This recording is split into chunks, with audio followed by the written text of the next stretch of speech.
Hola, ¿qué tal amigos? Bienvenidos sean a este nuevo video de recepción mental. Estamos en Tlatelolco, mejor conocida como Montículo de Arena, donde hay profecía, donde hay pinturas que hablan de todo el sincretismo que ha habido. Esta ciudad esconde bastante. Y para empezar, les leo la profecía de la serpiente emplumada. Ahora lentamente se va más allá el Señor nuestro, Tloquenahuaque, y ahora también nosotros nos vamos porque lo acompañamos. A donde Él va, el Señor Noche Viento, porque se va, pero habrá de volver. Volverá a aparecer, vendrá a visitarnos cuando esté para terminar su camino a la tierra. Pinturas que hablan por sí solas, pinturas apenas descubiertas en la fosa del santuario principal. Esto habla del dios serpiente, de la serpiente emplumada, un dios. Aquí hay sabiduría, el que tiene entendimiento cuenta el número de la bestia, pues es número de hombre y su número es 666, Apocalipsis 13:18. Aunque tuviera el don de profecía y el conocimiento de todos los misterios y del saber más elevado, aunque tuviera tanta fe como para trasladar montes, si me falta el amor, no soy nada. Primera carta a los Corintios 13:2. En el siglo IV las cosas han cambiado. El fin del mundo no está más a la orden del día. Por otra parte, el cristianismo aparece sólidamente establecido en el Imperio Romano después de su legitimación por el emperador Constantino I, Edicto de Milán 313, y la organización de un clero jerárquico tomado nota de su preponderancia. El emperador Teodosio y proclama religión oficial en 392.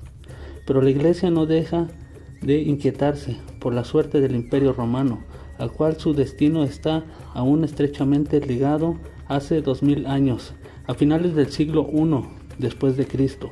Gran parte de Europa, Asia y África se encontraban unidas y en permanente contacto entre sí. Los grandes imperios que se produjeron en esa parte del mundo estuvieron relacionados unos con otros y todos sabían con mayor o menor acierto de la existencia de los demás. Si el continente americano hubiera estado en contacto con las culturas de África y Eurasia, casi podrían haber hablado de la primera gran globalización de la historia. No fue así debido a razones evidentes, pero sí podemos llegar a decir que en los tres viejos continentes se dio un intercambio cultural sin precedentes. Procedemos aquí a dar una visión general del viejo mundo a finales del primer siglo de nuestra era. Todo esto dará como resultado un mundo totalmente conectado a través de las diversas rutas marítimas y terrestres, que se han dado a llamar Ruta de la Seda.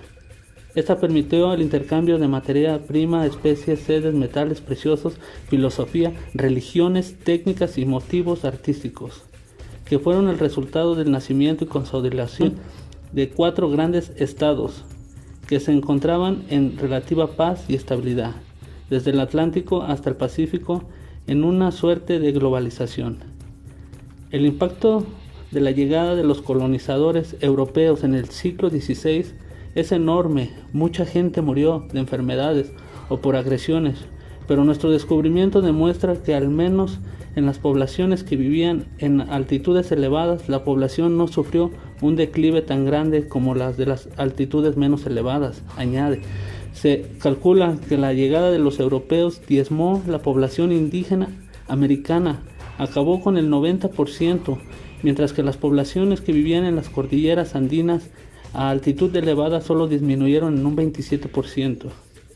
Seguramente gracias a las inhóspitas condiciones en que vivían. En el contexto de dicha procesión en que se cree ocurría el primer milagro de la Virgen, cuando un aborigen que participaba en una representación teatral de una batalla como parte de los fastos fue herido con una flecha verdadera. Al ser llevado ante la Virgen, la herida habría sanado milagrosamente.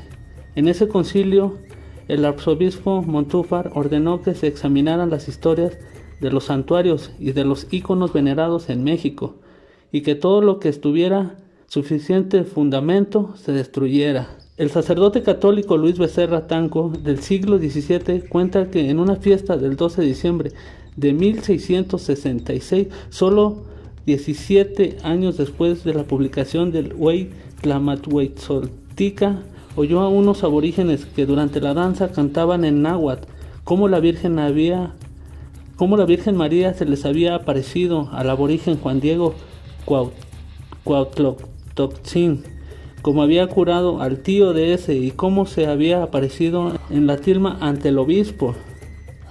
La obra está escrita en fina prosa poética, tecpitlato, lengua noble, y tuvo varias traducciones, siendo las más difundidas las de 1666, Luis Becerra Tanco ante, de 1688, Fernando de Alba, Itziclochitl, traducido para frástica al castellano, que aparece en La Estrella del Norte de México, 1688, de Francisco de Florencia.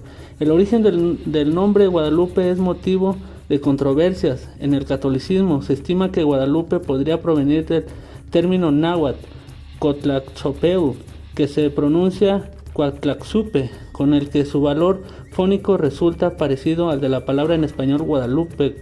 Cuac significa serpiente, tla equivalente al artículo la, mientras que chapeu significa aplastar, con lo que quedaría constituida la expresión, la que aplasta la cabeza de la serpiente. Algunos historiadores califican como un sincretismo la asimilación de la imagen de la Virgen de Guadalupe con la deidad mexica Totsi en el Tepeyac, el cual fue un sitio de adoración de la diosa, proporcionando una forma de que los españoles del siglo XVI ganaron el apoyo de la población indígena de México. Puede haber proporcionado a los indígenas mexicanos del siglo XVI un método para practicar secretamente su religión previa a la conquista. La crítica de Sahagún del culto en Tepeyac parece haber provenido principalmente de su preocupación por una aplicación sincretista del nombre nativo Tenochtin a la Virgen María. Fray Bernardino de Sahagún la menciona en uno de sus textos, denotado que las peregrinaciones indígenas a este sitio perseguían en la época del fraile. En el primer estudio de la tela se remonta al año 1666. Algunos pintores de aquel tipo obtuvieron el permiso para examinar atentamente la tilma y con sorpresa contestaron que la pintura no tenía una preparación de fondo y por lo tanto era imposible pensar que la imagen hubiera sido pintada al óleo o al temple. Además, el agave del que estaba hecha la tilma es un material extremadamente deteriorable, expuesto sin ningún tipo de protección en el lugar donde el clima húmedo rico en partículas de salitre podían corroer incluso el hierro. Se habría atropeado unos pocos años. En cambio, cuando se hicieron esas investigaciones ya habían pasado 135 años y aquel agave estaba intacto. Esta observación se ha hecho en todas las otras investigaciones científicas sucesivas, quedando siempre sin respuesta. Ese agave es el único que existe en el mundo que después de 487 años está aún intacto. Realmente, sobre esa aparición nos queda claro que si no fue hechas por seres humanos, solamente puede haber sido hecha por obra de Dios o por obra de Satanás. Al final del milenio, Satanás será soltado del abismo. Él comenzará a engañar una gran multitud para que lo sigan.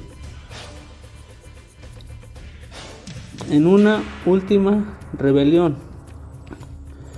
Parece que cuando más lejos la tribulación se desvanece en la historia, la mayoría de los seres humanos no aprecian la paz que hay en sus vidas. Algunos incluso dudan en sus corazones acerca de la bondad de Dios, aunque se dice que el número que se revela con Satanás son como la arena del mar, Apocalipsis 28. Aún son una minoría en comparación con el número que no se revela. Dios creó al ser humano y le dio libre albedrío, y Él permite que esa voluntad sea puesta a prueba. Aquellos del milenio futuro, los que nazcan durante el reino milenario, aún tendrán que hacer una elección consistente para seguir a Cristo o para seguir a Satanás. La liberación del diablo por parte de Dios brindará una oportunidad para que ellos escojan, porque Dios liberará a Satanás al final de los 1000 años. Podemos fácilmente preguntar por qué Dios le permite a Satanás libertad incluso hoy en día. En última instancia, la respuesta debe encontrarse en el plan soberano de Dios para revelar la plenitud de su gloria. La soberanía de Dios se extiende incluso a Satanás, y Dios es capaz de utilizar cualquier cosa, incluso las acciones perversas de Satanás, para llevar a cabo su plan santo. Primera de Timoteo 1:20 y Primera de Corintios 5:5. Saldrá a engañar a las naciones de la tierra, a fin de reunirlos para la batalla, el número de los cuales es como la arena del mar. Y subieron sobre la anchura de la tierra, y rodearon el campamento de los santos y la ciudad amada. Apocalipsis 28:9. Cuando veáis todas estas cosas, conoced que está cerca a las puertas. Mateo 24:33. Cuando estas cosas comiencen a suceder, erguíos y levantad vuestras cabezas, porque vuestra redención está cerca. Lucas 21:28. Porque el Señor ejecutará su sentencia sobre la tierra en justicia y con prontitud. Romanos 9:28. Cuando digan paz y seguridad. Esto es Recepción Mental. Saludos y bendiciones.